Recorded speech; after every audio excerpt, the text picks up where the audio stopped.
Hi, I'm Andrew Wallace, and I'm going to read from my forthcoming Lunar Press fantasy novella, Dread and the Broken Witch.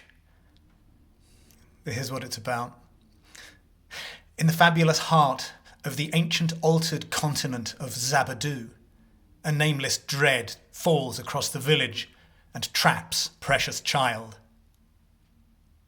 The terrified villagers turn to their healer, a brilliant but outrageous transgender woman called Bambomiyi, who lives in a mysterious wreck in the desert.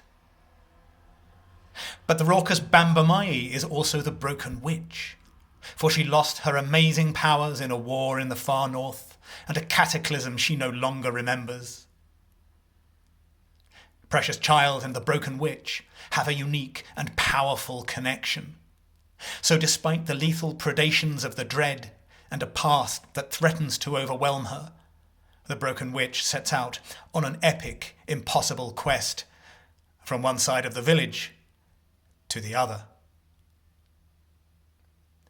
This is the opening, which contains some adult themes.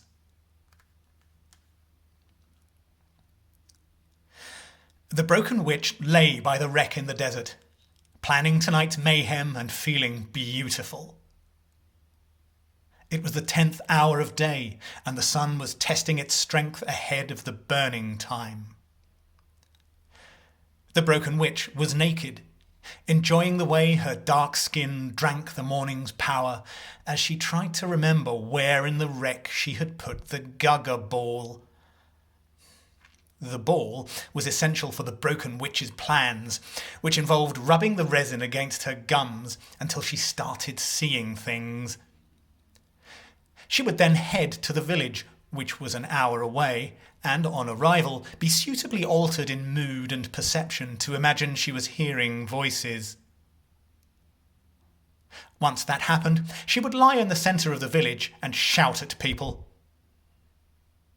After 2 hours of that, she would pass out spectacularly, her body twitching and her eyes rolled back until only the whites showed. This activity usually drove everyone indoors, so when darkness fell, the broken witch would be free to break into the widow Ndugu's hut, making so much noise that the widow Ndugu caught her. The last 3 times this had happened, the widow Ndugu, who was older than the broken witch, but much bigger, had beaten the broken witch's bottom for 10 solid minutes, then pissed on her. The broken witch was hoping for more of the same.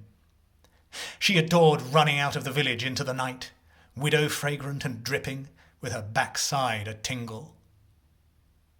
Descent from the Gaga ball would then become a sweet flight across moonlit dunes into soft, woven darkness. By the wreck in the desert, the broken witch breathed deeply.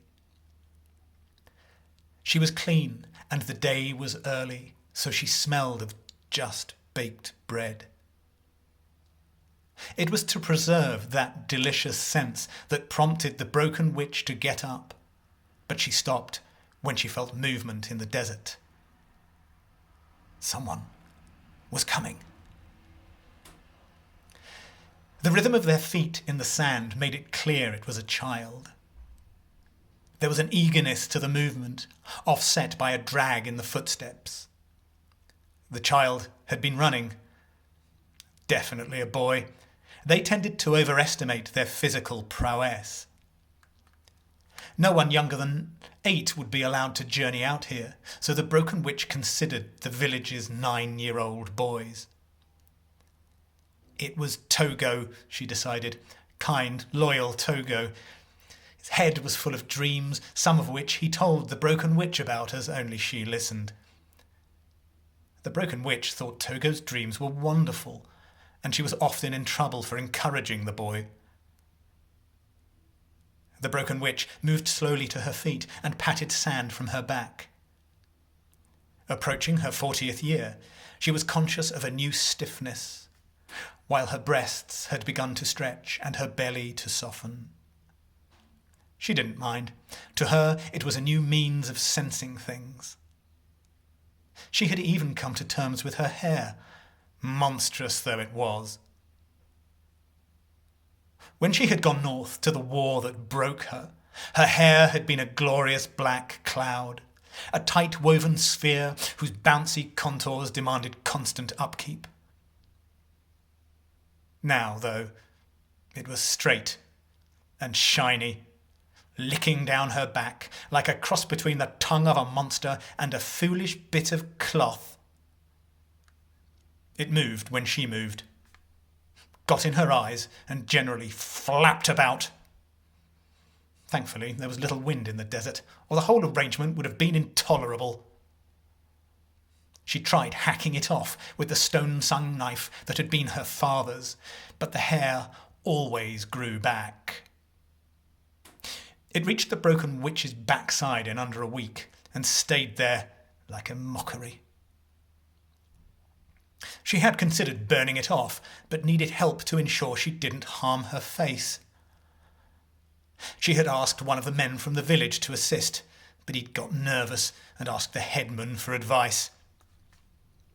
The headman was angry with the broken witch and told her to stop wasting everyone's time. The broken witch shouted at the headman for so long she ran out of words and used noises instead, but it made no difference. The broken witch realised that although she didn't like her hair, everyone else did.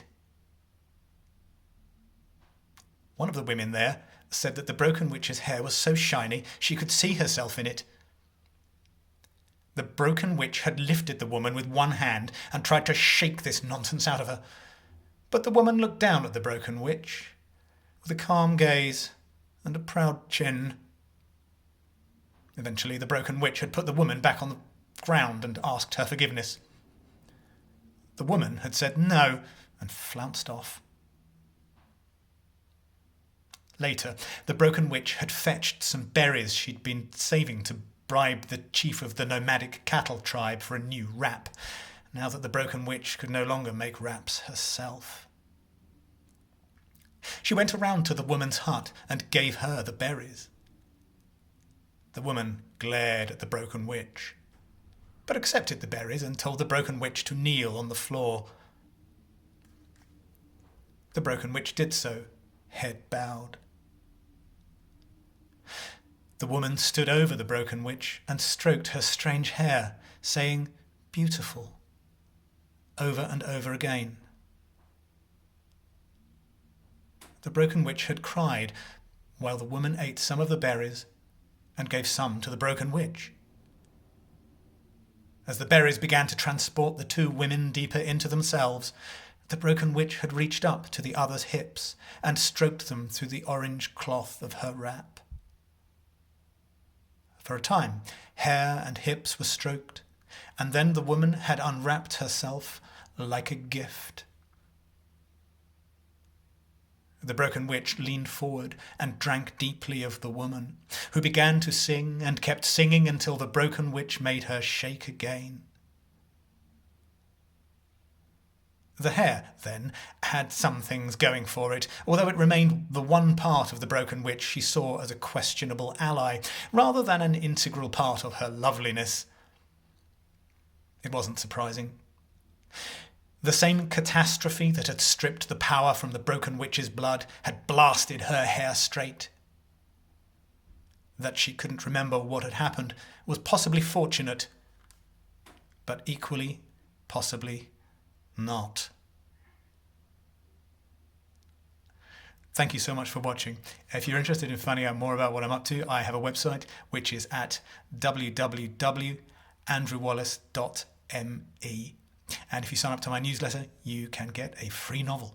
Not this one though. Okay, stay safe. Love to everyone. Bye now.